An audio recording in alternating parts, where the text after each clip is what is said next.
Bonjour et bienvenue aujourd'hui dans cette capsule où nous allons parler de la loi des nœuds. Nous allons commencer par un petit rappel de vocabulaire. Un dipôle, c'est un composant électrique qui possède deux bornes. Donc ici nous avons un générateur, une lampe, une diode et une résistance. Un nœud, c'est un point de connexion entre au moins trois dipôles. Donc ici nous avons deux nœuds symbolisés par les deux points rouges.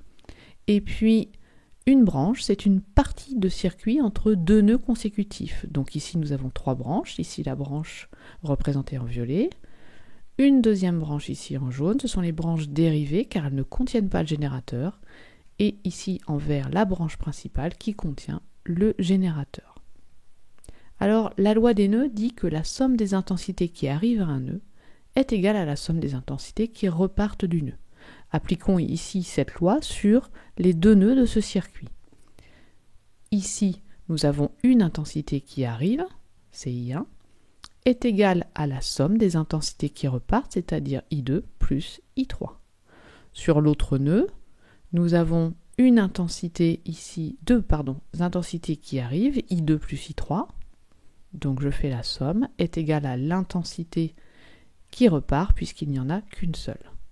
Alors bien sûr après il faut être capable d'utiliser cette loi pour faire quelques calculs. Par exemple si on vous donne I1 et I3, vous devez calculer I2. Donc on applique la loi des nœuds, on exprime I2 et on fait l'application numérique. Donc dans cet exemple 20 mA. Alors bien sûr ce que vous avez appris au collège reste encore valable. Vous avez appris que dans un circuit en dérivation, l'intensité du courant dans la branche principale est égale à la somme des intensités des branches dérivées. Nous retombons sur la loi des nœuds que nous avons appliquée à l'un des deux nœuds rouges. Ce que vous avez appris au collège en fait est une simplification de la loi générale, la loi des nœuds.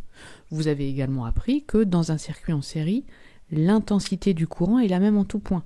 C'est également la loi des nœuds. C'est le cas d'un circuit qui en fait n'a pas de nœud à l'intérieur. Alors, que devez-vous retenir? Vous devez retenir bien sûr la loi des nœuds et être capable, sur n'importe quel nœud dans un circuit, même les plus compliqués, de l'appliquer. La somme des intensités qui arrivent est égale à la somme des intensités qui repartent. Voilà, je vous dis à bientôt pour une prochaine capsule.